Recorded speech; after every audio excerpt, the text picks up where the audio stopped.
ओम अज्ञानतिमिरान्धस्य ज्ञानाञ्जनशलाकया चक्षुरुन्मीलितं येन तस्मै श्रीगुरवे नमो। ओम विष्णुपदाय कृष्णपृष्ठाय भूतले श्रीमते जयप्रकाशसमितिने नमो आचार्यपदाय निताय गौरकथावनुदाय नमो। ओम विष्णुपदाय कृष्णपृष्ठाय भूतले श्रीमते भक्तिवेदान्त स्वामिनिधिने नमस्ते सरस्वती देवे गौरवाणी प्रचारिणे निर्विशेष शून्यवादी पश्चात्पदेशकारि गुरुवे गौरचन्द्राय राधिकाय तदालय कृष्णाय कृष्णभक्ताय तद्भक्ताय नमः। हरे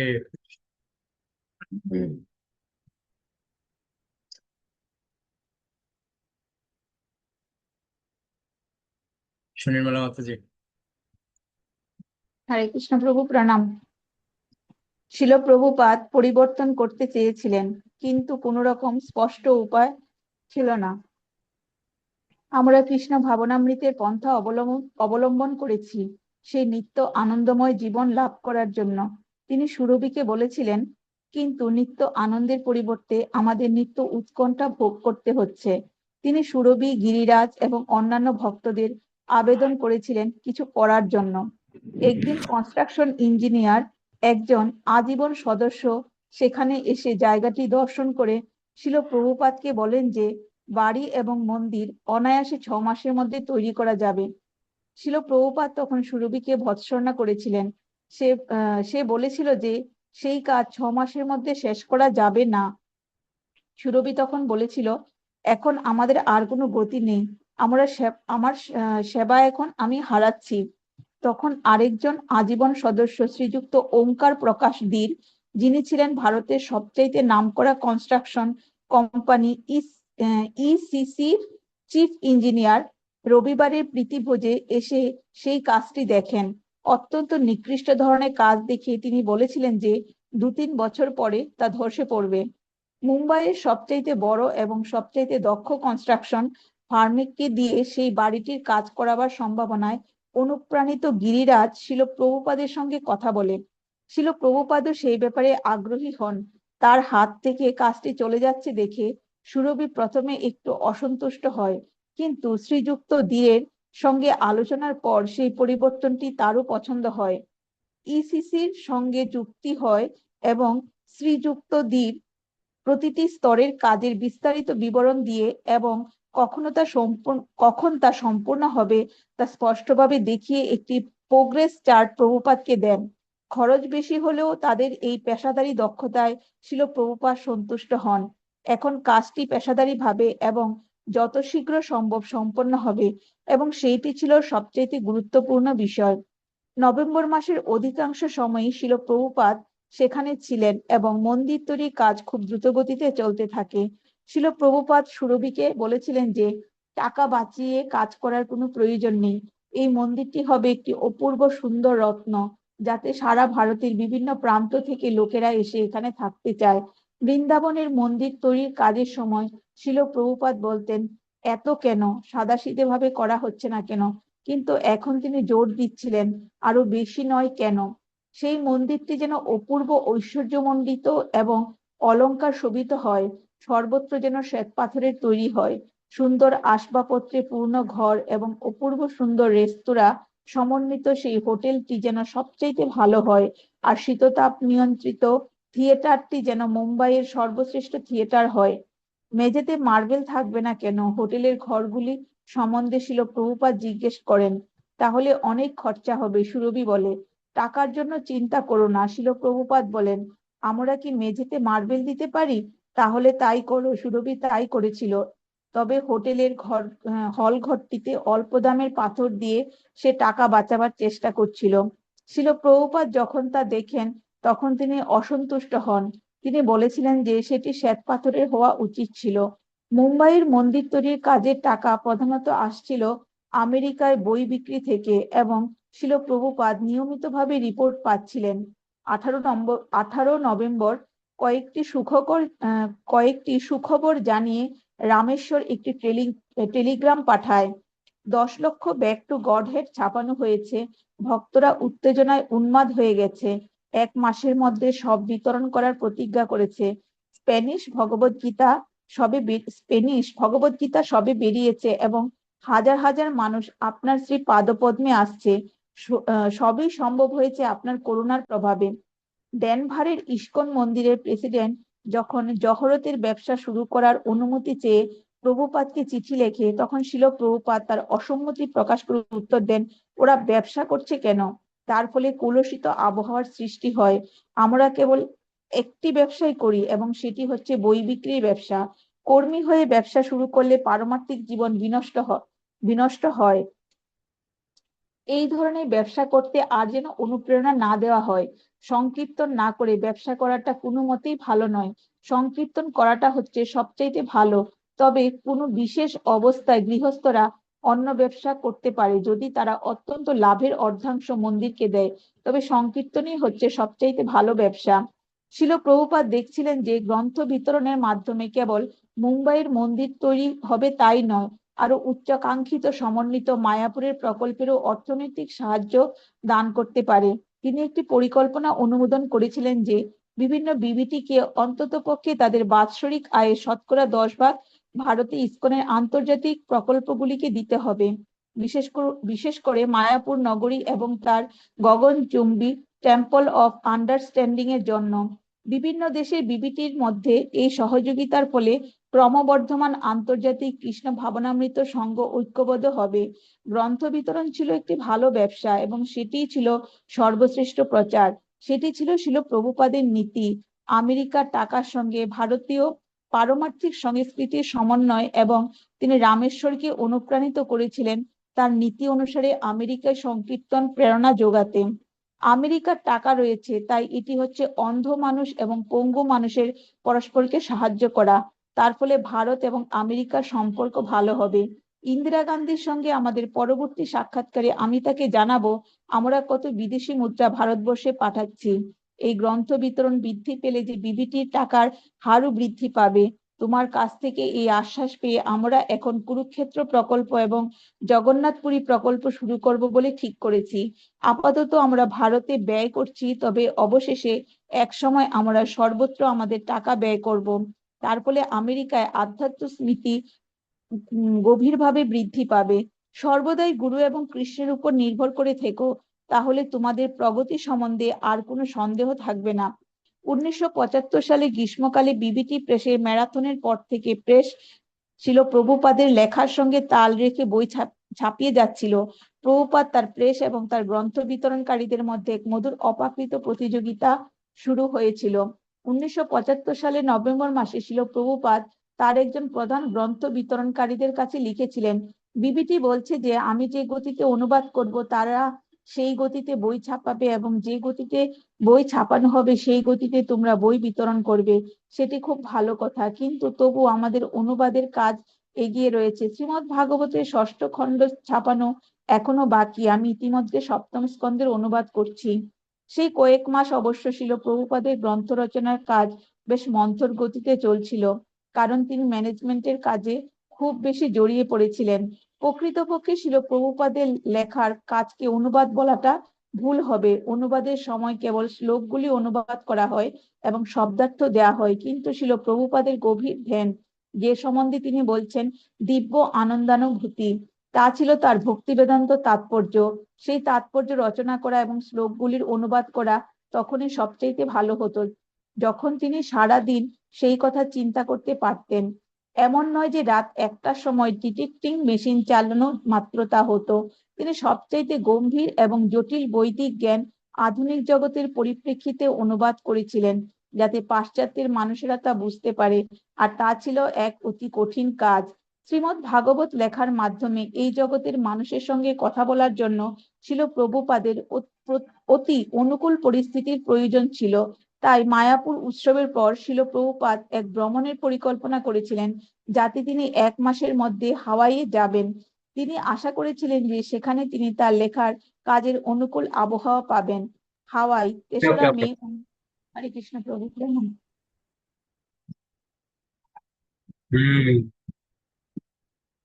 এখন প্রপাদের চিন্তা ভাবনা, মুম্বাই হচ্ছে বিজনেস এলাকা। তো ওখানের লোক ব্যবসা করার জন্য যায়, যারা মন্দিরে দেখে তাদের জন্য ভগবানের প্রতি আকৃষ্ট হয়, সেজন্য ওই মন্দিরকে উন্নত করার চেষ্টা করেছে। আর বৃন্দাবন হচ্ছে ভজনের জায়গা, ওই জন্য এখানে সিম্পল করতে বলছে। প্রপাদের চিন্তা চেতনাটা হচ্ছে পুরো একটা আলাদা।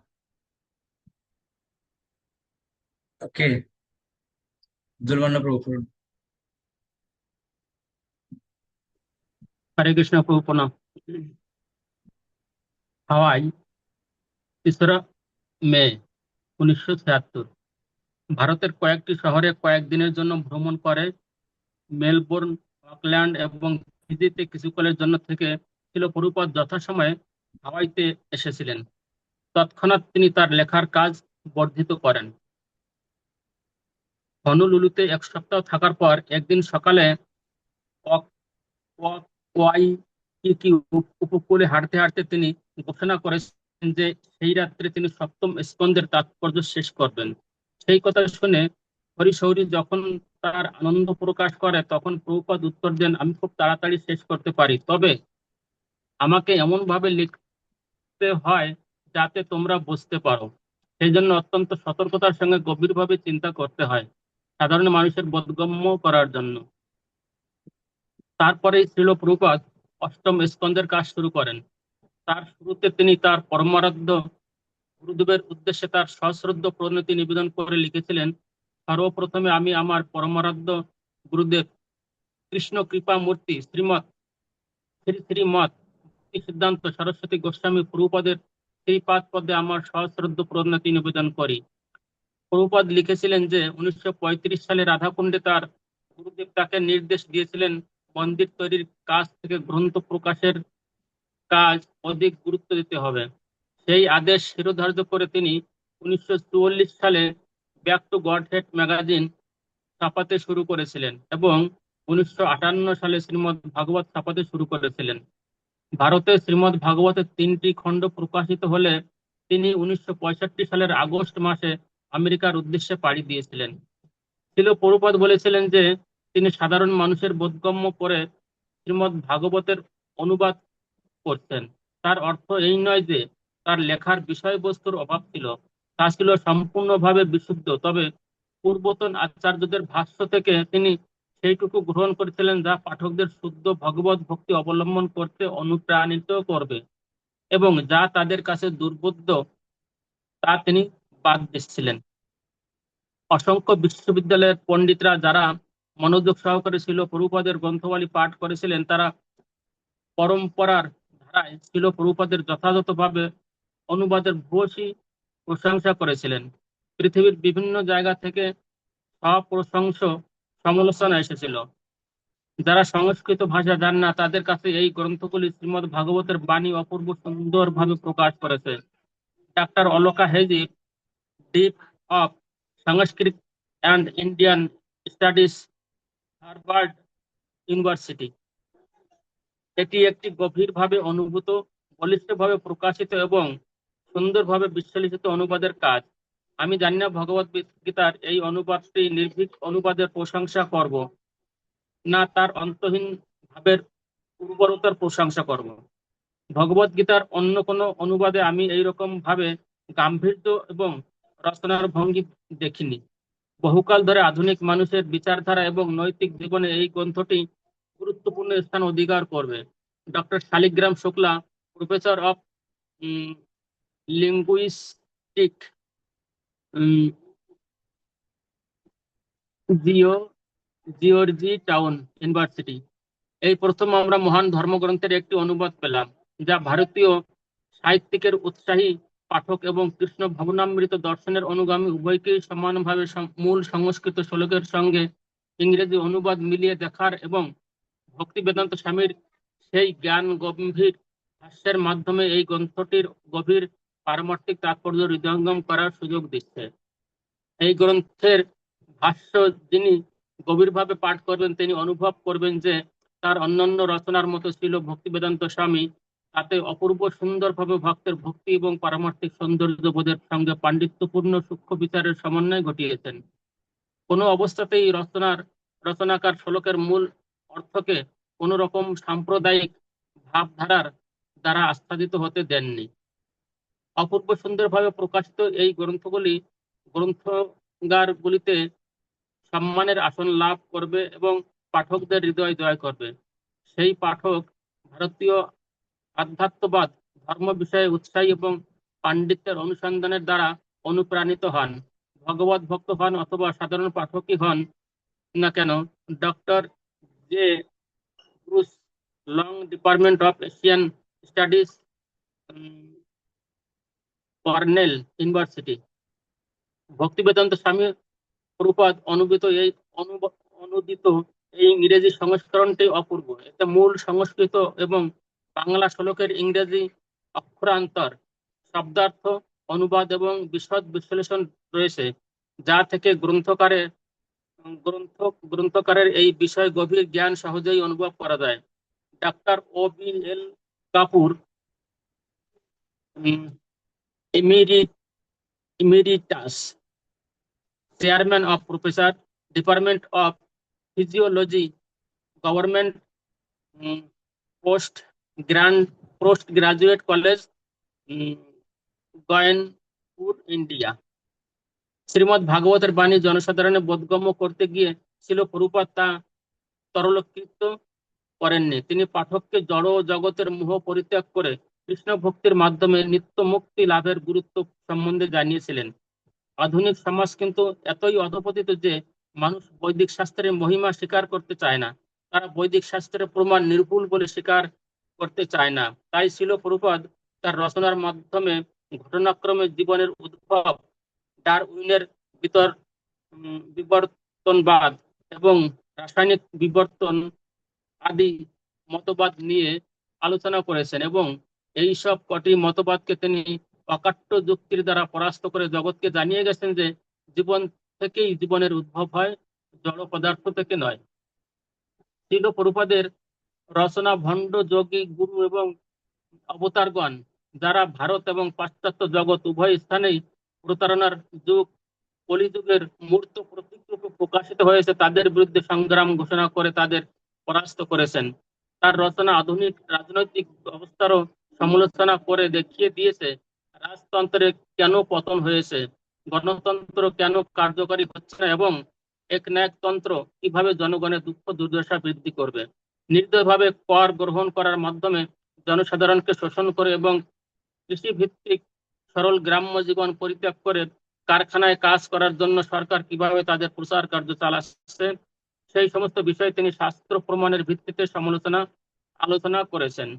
সারা পৃথিবী জুড়ে ভ্রমণ করার সময় ছিল প্রভুপাদ দেখছিলেন যৌন স্বাধীনতা, নেশা, পশু হত্যা এবং মাংসাহার ইত্যাদি প্রচন্ড অপরাধে মানব সমাজ কিভাবে অধপতিত হচ্ছে। শ্রীমদ ভগবত গীতার তাৎপর্য তিনি বিশেষভাবে পারমাণবিক দুর্যোগের আলোচনা করেছেন। এই ধরনের মানুষেরা হচ্ছেন পৃথিবীর শত্রু, কেননা অবশেষে তারা এমন একটা কিছু আবিষ্কার করবে অথবা তৈরি করবে যা সব কিছু ধ্বংস করবে। পরোক্ষভাবে এই শ্লোকে আজকের পৃথিবীর গৌরবের বিষয় পারমাণবিক অস্ত্রশস্ত্রের আবিষ্কারের কথা বলা হয়েছে। যে কোনো মুহূর্তে যুদ্ধ শুরু হতে পারে এবং তখন এই সমস্ত পারমাণবিক অস্ত্রগুলি সবকিছু ধ্বংস করবে। এইগুলি তৈরি হয়েছে কেবল পৃথিবীকে ধ্বংস করার জন্য এবং সেই কথাই এখানে বলা হয়েছে। ভগবত বিমুখ মানব সমাজে আজ এই সমস্ত অস্ত্র শস্ত্রের উদ্ভব হয়েছে, সেগুলি পৃথিবীর শান্তি এবং সমৃদ্ধির জন্য নয়। প্রভুপাদের হরে কৃষ্ণ।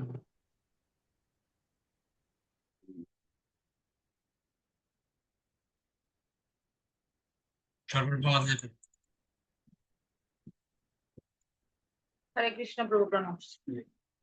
প্রভুপাদের সমালোচনা আদর্শ আচার্যচিত বলিষ্ঠ এবং জ্ঞান গম্ভীর। তার নির্ভীক মনোভাব ছিল অত্যন্ত হৃদয়স্পর্শী। তিনি কতকগুলি ঐতিহাসিক তত্ত্ব প্রদর্শনকারী শান্তশিষ্ট পণ্ডিত ছিলেন না। পক্ষান্তরে তিনি ছিলেন ভগবানের বাণীর দীপ্ত প্রচারক। তবুও তার লেখার এক বিনীত আবেদন ছিল যা মানুষের হৃদয়কে স্পর্শ করত। শ্রীকৃষ্ণের দাসানুদাস রূপে তিনি সকলের কাছে আবেদন করেছিলেন। অনুগ্রহপূর্বক কৃষ্ণ ভাবনার অমৃত গ্রহণ করে তারা যেন এই নিত্য জ্ঞানময় এবং আনন্দময় স্বরূপে অধিষ্ঠিত হন। ছিল প্রভুপাদ যেমন পাশ্চাত্য জগতে ভগবানের বাণী প্রচার করার জন্য বৃন্দাবনের শ্রী শ্রী রাধা দামোদর মন্দিরে তার লেখার কাজ বন্ধ করেছিলেন, তেমনি প্রচারের জন্য তিনি হাওয়াইয়ে তার লেখার কাজ পরিত্যাগ করতে প্রস্তুত ছিলেন। কিন্তু তবুও তিনি যেখানেই যেতেন সেখানেই তার অনুবাদের কাজ চালিয়ে যেতেন। তিনি 1 মাসের জন্য কেবল হাওয়াইয়ে থাকার পরিকল্পনা করেছিলেন, চিরকালের জন্য নয়। অনুপ্রেরণা এবং বল লাভের জন্য তার শিষ্যদের তাকে দর্শন করার প্রয়োজন ছিল, এবং যতদিন পর্যন্ত তার ক্ষমতা ছিল ততদিন পর্যন্ত সেটি তার উদ্দেশ্য ছিল। প্রভুপাদ চেয়েছিলেন প্রথমে লস অ্যাঞ্জেলেস মন্দিরে যেতে, যা তখন এক বিশাল এবং প্রাণবন্ত ভক্ত গোষ্ঠীতে পরিণত হয়েছিল। তিনি শ্বেত মর্মরের খিলানযুক্ত এক অপূর্ব সুন্দর চিন্ময় তৈলচিত্র সম্মানিত নতুন মন্দির কক্ষটি দেখতে চেয়েছিলেন, এবং সেখানে শ্রী শ্রী রুক্মিণী দ্বারকাধীশ বিগ্রহের ঐশ্বর্যমণ্ডিত সেবা পূজা দর্শন করতে চেয়েছিলেন। তিনি গোল্ডেন অবতার রেকর্ডিং স্টুডিওতে কৃষ্ণ ভবনামৃত প্রচারের জন্য অতি আধুনিক যন্ত্রপাতি প্রয়োগ করতে চেয়েছিলেন, এবং পেটি মিউজিয়াম কম্পিউটার দ্বারা পরিচালিত মূর্তির মাধ্যমে ভগবদ্গীতার যে শিক্ষা জনসাধারণের সামনে তুলে ধরা হয়েছে তা দর্শন করতে চেয়েছিলেন। তার বাগানে বসে তিনি লীলা পুরুষোত্তম শ্রীকৃষ্ণ গ্রন্থটি পাঠ শুনতেন, এবং ভেনিস বিচে হাঁটতে হাঁটতে ডক্টর স্বরূপ দামোদরের সঙ্গে বৈজ্ঞানিক মতবাদের আলোচনা করতে চেয়েছিলেন। আর অবশ্যই তিনি গ্রন্থ বিতরণ করতে চেয়েছিলেন, যা ইতিমধ্যেই সমস্ত আমেরিকাকে প্লাবিত করতে শুরু করেছিল। একদিন একটি গাড়িতে বসে তিনি বলেছিলেন, আমার গ্রন্থগুলি আগামী 10,000 বছর ধরে মানব সমাজের নীতিশাস্ত্র হয়ে থাকবে। New York city, 9 July 1976। Jayananda গাড়ি চালাচ্ছিল, তমাল কৃষ্ণ গোস্বামী এবং রামেশ্বর স্বামীও সেখানে ছিল। তারা শ্রীল প্রভুপাদ এবং হরি শৌরীকে লা গুয়ার্ডিয়া বিমানবন্দর থেকে নিয়ে আসছিল। তারা যখন ম্যানহাটনের দিকে যাচ্ছিল, প্রভুপাদ তখন তাদের জিজ্ঞাসা করেন, সবকিছু এখানে ভালো মতো চলছে? তমাল কৃষ্ণ উত্তর দেয় যে সবকিছু প্রকৃতপক্ষে দানা বাঁধতে শুরু করছে। ভক্তরা তখনও ম্যানহাটনের 12তলা বাড়িটিতে উঠে আসছিল, এবং তারা রথযাত্রার আয়োজন করছিল। সে বলেছিল, আপনি দেখবেন সমস্ত কাজ কিভাবে এগিয়ে চলেছে। ছিল প্রভুপাদ বলেছিলেন, হ্যাঁ, ভালো করে পরিচালনা করো। শ্রীকৃষ্ণ আমাদের সবকিছু দিচ্ছেন, কোনো কিছুর অভাব নেই। আমরা যদি ঐকান্তিক ভাবে কাজ করে যাই তাহলে শ্রীকৃষ্ণ আমাদের বুদ্ধি দেবেন, সবকিছু দেবেন। তার কৃপার সবকিছু হয়েছে। তিনি সর্বশক্তিমান, তিনি ইচ্ছা করলে সবকিছুই দিতে পারেন। গাড়িটি যখন বিশাল ব্রুকলিন ব্রিজের কাছে এলো, ছিল প্রভুপাদ তখন জিজ্ঞাসা করেন, এটি ব্রুকলিন ব্রিজ তাই না? কখনো কখনো আমি এখানে এসে ব্রিজের ধারে বসতাম। জলের ধারে তমাল কৃষ্ণ জিজ্ঞাসা করে, একলা নিউ ইয়র্কে থাকার সময় ছিল প্রভুপাদের কার্যকলাপের কথা শুনতে তারা ভালোবাসে। আপনি কি জলের ধারে গিয়ে বসতেন? হ্যাঁ, এই নদীটির ধারে। ছিল প্রভুপাদ বলে চলেন, আমি বাউরি স্ট্রিটেই থাকতাম। সে তো এখান থেকে খুব একটা দূরে নয়। তাই হাঁটতে হাঁটতে আমি এখানে আসতাম এবং ব্রিজের নিচে বসে চিন্তা করতাম কবে আমি ভারতে ফিরে যাব। তিনি হাসতে থাকেন, ঠিক যেভাবে একজন তার পুরনো বন্ধুর কথা জিজ্ঞাসা করেন, তিনি সেইভাবে অন্যান্য জায়গাগুলি সম্বন্ধে জিজ্ঞাসা করেন, বিশেষত ফুলটন স্ট্রিট, পাতাল রেল স্টেশন এবং চেম্বারস স্ট্রিট সম্বন্ধে। তমাল কৃষ্ণ প্রভাতকে বলে যে ইস্কনের মন্দির এম্পায়ার স্টেট বিল্ডিং থেকে খুব একটা দূরে নয়, এবং 11 তলার উপর থেকে খুব সুন্দরভাবে সেই বাড়িটি দেখা যায়। তমাল কৃষ্ণ বলে, আমাদের বাড়িটি শহরের প্রেক্ষাপট, রেস্টুরেন্ট এবং আমোদ প্রমোদের স্থানগুলি ঠিক মাঝখানে। ছিল প্রভুপাদ বলেন, নিউ ইয়র্কে আমি খুব স্বাচ্ছন্দ্য বোধ করি, কেননা প্রথমে আমি এখানে এসেছিলাম, এখানকার রাস্তায় আমি ঘুরে বেড়াতাম। 1965 সালের সেপ্টেম্বর থেকে 1967 সালের জুলাই পর্যন্ত এক নাগারে আমি নিউ ইয়র্কে ছিলাম। রামেশ্বর স্বামী বলেন, তমাল কৃষ্ণ মহারাজ আজ সকালে ক্লাস নিয়েছিলেন। তিনি বিশ্লেষণ করছিলেন আপনার এখানে আসার এই শহরে যে কি সৌভাগ্য তা আমরা কল্পনাও করতে পারি না। ছিল প্রভুপাদ বলেন, হ্যাঁ, যখন বিদেশে যেতে মনস্থ করি আমি লন্ডনে যাওয়ার কথা ভাবিনি, এখানে আসার কথাই ভেবেছিলাম। সাধারণত মানুষ লন্ডনে যায়, কিন্তু ভেবেছিলাম না, আমি নিউ ইয়র্কে যাব। অত্যন্ত প্রগতিশীল তমালকৃষ্ণ মন্তব্য করে ছিল প্রভুপাদ হাসতে হাসতে বলেন, আমি ঠিক জানি না, সেটি ছিল শ্রীকৃষ্ণের নির্দেশ। আমি লন্ডনে যেতে পারতাম, কেননা তা ছিল কাছে, কিন্তু আমি ভেবেছিলাম না, আমি নিউ ইয়র্কে যাব। কখনো কখনো আমি স্বপ্ন দেখতাম যে আমি নিউ ইয়র্কে এসেছি। গাড়িতে করে বিভিন্ন অঞ্চলের মধ্য দিয়ে যেতে যেতে ছিল প্রভুপাদের পুরোনো দিনের কথাগুলি মনে পড়ে যায়। তিনি ডক্টর মিশ্রের যুগ স্টুডিও এবং 100 নং 72nd স্ট্রিটে তার ঘরের কথা বলেছিলেন, যেখান থেকে তার টেপ রেকর্ডার আর টাইপরাইটার চুরি হয়ে গিয়েছিল। তিনি ওয়েস্ট এন্ড সুপারেন্টের কথা বলেছিলেন, যেখানে তিনি ফল কিনতে যেতেন। জানালা দিয়ে বাইরে তাকিয়ে ছিল প্রভাত বলেন, কখনো কখনো আমি এখানেও আসতাম, সেকেন্ড এভিনিউ দিয়ে উদ্দেশ্যহীনভাবে হাঁটতে হাঁটতে। 55th স্ট্রিট দিয়ে যাবার সময় ভক্তরা প্রভুপাদকে ইসকন মন্দিরটি দেখায়। সেই বিরাট 12 তলা বাড়িটির ধারে উপর থেকে নিচে সোনালী অক্ষরে বিরাট বড় বড় ওরফে হরে কৃষ্ণ লেখা। সংকীর্তনরত শ্রী চৈতন্য মহাপ্রভুর এক ভক্তের চিত্র সম্মানিত এক বিরাট হলুদ পতাকা বাড়িটির সামনে হাওয়ায় উঠছে, এবং বাড়িটির সামনে বড় বড় করে লেখা আছে হরে কৃষ্ণ সেন্টার। প্রভুপাদের গাড়িটি দর্শন করা মাত্র শত শত ভক্ত বাড়িটির দোরগোড়ায় রাস্তার উপর দাঁড়িয়ে তার জয়ধ্বনি দিতে শুরু করে এবং কীর্তন করতে শুরু করে। মায়াপুর মহোৎসবের পর এটি প্রভুপাদের ইসকন ভক্তদের সব চেয়ে বড় সমাবেশ ছিল। প্রভুপাদের সঙ্গ লাভের জন্য বহু দূর থেকে বহু ভক্ত এসেছিল এবং 600-রও বেশি ভক্ত তখন সেই বাড়িটিতে থাকছিল। প্রবলভাবে কীর্তন হতে থাকে। শ্রী শ্রী রাধা গোবিন্দের বিগ্রহের সামনে দণ্ডায়মান প্রভুপাদকে দেখে মনে হচ্ছিল যেন তিনি অত্যন্ত সন্তুষ্ট হয়েছেন। তৃতীয় বেদিটিতে ছিল শ্রী শ্রী জগন্নাথ, বলরাম এবং সুভদ্রা দেবীর ছবি, এবং শিল প্রভুপাদ বলেছিলেন যে রথযাত্রার দিন তাদের দর্শন করার জন্য তিনি উৎসুক। শিল প্রভুপাদ বিশাল সবুজ রঙের বেশাসনটিতে বসেছিলেন। ভাবের আবেগে তিনি প্রথমে কিছুই বলতে পারেননি, তারপর ধীরে ধীরে তিনি বলতে শুরু করেন, সর্বপ্রথমে এই মন্দিরে আমাকে নিয়ে আসার জন্য আমি তোমাদের সকলকে ধন্যবাদ জানাই। প্রথম আমি যখন এখানে আসি, তখন আমার একমাত্র বাসনা ছিল নিউ ইয়র্ক শহরে একটি মন্দির প্রতিষ্ঠা করা, এবং আমি সেই সুযোগের অন্বেষণ করছিলাম। ম্যানহাইটে হাট নে 25 ফুট চওড়া আর 100 ফুট লম্বা বাড়ি কেনা সম্বন্ধে তার প্রবল ইচ্ছা সত্ত্বেও অর্থ সংগ্রহের অক্ষমতার ফলে সেই বাড়িটি কিনতে না পারায় নৈরাশ্যজনক কাহিনী তিনি বর্ণনা করেছিলেন। তিনি বলেছিলেন, আমার কোনো জায়গা ছিল না, মন্দিরের কথা ছিল বাহুল্য মাত্র, এমনকি আমারই থাকবার মতো কোনো জায়গা ছিল না। তখন আমি ভারতে ফিরে যাওয়ার কথা ভাবতাম, কারণ প্রতি সপ্তাহেই আমি জাহাজ কোম্পানিতে যেতাম। আমি সংকল্প করে এসেছিলাম নিউ ইয়র্কে একটি মন্দির প্রতিষ্ঠা করার জন্য, কিন্তু সেই সময়ে 10 বছর আগে 1965 সালে তা সম্ভব ছিল না। কিন্তু শ্রীকৃষ্ণের কৃপায় এবং আমার গুরু মহারাজের কৃপায় তোমরা এই বাড়িটি পেয়েছো, তাই এই মন্দিরটি তৈরি করার জন্য আমি তোমাদের অসংখ্য ধন্যবাদ জানাই।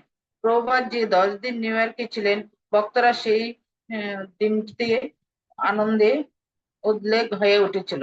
রথযাত্রার জন্য ভক্তরা ফিফথ এভিনিউ দিয়ে শোভাযাত্রা নিয়ে যাওয়ার অনুমতি পেয়েছিল। শিল প্রভুপাদ বলেছিলেন যে নিউ ইয়র্ক হচ্ছে পৃথিবীর সবচেয়ে গুরুত্বপূর্ণ নগরী, এবং সেখানে একটি গগনচুম্বী বাড়িতে মন্দির প্রতিষ্ঠা করলে সেটি হবে সমস্ত পৃথিবীর কৃষ্ণ ভবনামীদের বিজয় পতাকা। এখন তারা ম্যানহাটনের একটি গগনচুম্বী বাড়িতে ইসকনের কেন্দ্র প্রতিষ্ঠিত করেছে। ফিফথ এভিনিউ দিয়ে রথযাত্রার অনুষ্ঠান হচ্ছে এবং প্রভুপাদ নিজেই সেখানে উপস্থিত। 3টি 50 ফুট রথ নিয়ে ওকে, আমরা প্রভুপাদের জীবন কাহিনী থেকে অনেক কিছু আমরা উৎসাহ পাচ্ছি। বিশেষ করে প্রভুপাদ যেভাবে এগোচ্ছে, কত ধীর গতিতে তিনি উচ্চ চিন্তায় ধাপে ধাপে ধাপে ধাপে বিভিন্ন যে কাজগুলি করছেন, সেটা আমাদেরকে প্রেরণা যোগাচ্ছে। বিশেষ করে প্রভুপাদ আমাদেরকে গ্রন্থ, বুক ডিস্ট্রিবিউশন, গ্রন্থ প্রচারের উপর গুরুত্ব বেশি প্রদান করছে। কারণ ওনার গুরুদেব শ্রী ভক্তি সিদ্ধান্ত সরস্বতী ঠাকুর বলেছেন, মন্দির তৈরি করার থেকে তুমি বেশি করে গ্রন্থ বিতরণ করো। তো আমাদের উচিত প্রভুপাদের এই সেবায় সহযোগিতা করা, গ্রন্থ বিতরণ করা। ওকে, অনেক ধন্যবাদ সবাইকে। বৈশ্ব প্রণাম। পঞ্চাকল্পতরুশ্চ কৃপা সিন্ধুভ্যেব চ পতিতানাং পাবনেভ্যো অন্তর্বিশ্ববৃন্দাকে জয়। জয় গো।